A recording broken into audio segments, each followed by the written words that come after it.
makan petai banjir. I makan ke petai banjir? Bukan makan roti banjir je ke? Makanlah. Okey, jom. Oh, lauk-lauk dia banyak yang dah habis. Baru pukul 1. Ada lagi? Ni ikan talapia. Ya, bomat, kita ada balik. Oh, cakap. Oh, kena tunggu ke? Okey. Kita ambil nasi dulu ya. Oh, pinggan dia pun memang nak suruh kita makan banyak ni. Oh, ini ulam-ulam dia, sambal belacan, kacang botol sikit, sambal gesek ke ni? Oh, ini macam sambal Indon lah. Ulam-ulam mana? Ambil. Satu pokok ni kena ambil. Oh. Kita ambil lauk pula. Kari sikit, masak lomak sikit, asam pedas sikit. Cuk bi? Tak nak? Tak makan? Dah letak lah. Oh, dah tak? Okay. Ambil siput sedut satu. So, abang ambil ikan talapia. Tak sambal ni. Okey. Ada potai tak dalam tu? Oh, potai tambah RM3. Oh, begitu. Boleh.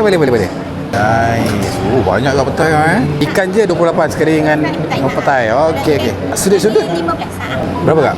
52. Oh, nice. Bismillahirrahmanirrahim. First kali kita cuba siput sedut dia. Oh, not bad. Sedap lah. Oh, saya try rasa petai dia. Nampak hijau je ni, segar. Ikan dia panas lagi yang. Alah kau ambil.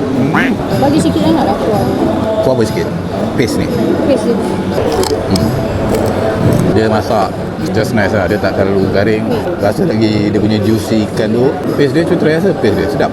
Bagi sikit dia sedap. Mana makan? Ada ke tak makan siput? Tak makan. Tak makan siput? Makan dia. Portion dia pun banyak juga siput ni. Siput sedut ni tak semua orang pandai buat. Kalau orang pandai buat memang sedap. Satu lagi, dia kena cuci bersih-bersih benda ni kan. Kulit-kulit cengkerang dia ni kena bersih. Tapi ni nampak lah bersih dia. Banyak je. Lembut je sedut. Tak terlalu pedas. Okey lah. Nak sedut tak adalah tak sedap. Asal tak kasi siput? Memang daripada dulu tak kasi siput. Apa sebab tak makan? Tak suka nak kena sedap-sedap. Oh, Lepas tu betul. nak cuci dadanya. Tapi benda sedap memang ada cabaran dia nak makan. Nak kena cuci. Kau makan? Siput sedut tak makan? Upang pun tak makan? Alien dia yang ni. Kalau orang buat bottom meat tu, makan dengan mantau kan? Oh, lala. Halala. Berselera kita makan yang. Kita lapar ke memang makanan dia sedap? Sedap. Memang sedap lah. Apa pun boleh jadi lah. Orang nampak. Wow.